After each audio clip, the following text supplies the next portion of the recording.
Greetings.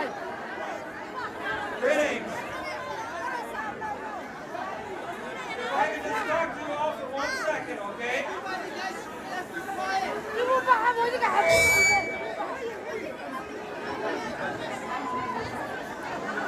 We're all asking you to kindly leave.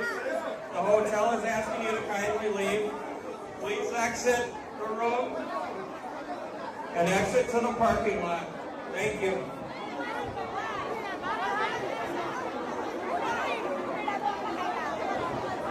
We appreciate your cooperation. Sorry to ruin your party.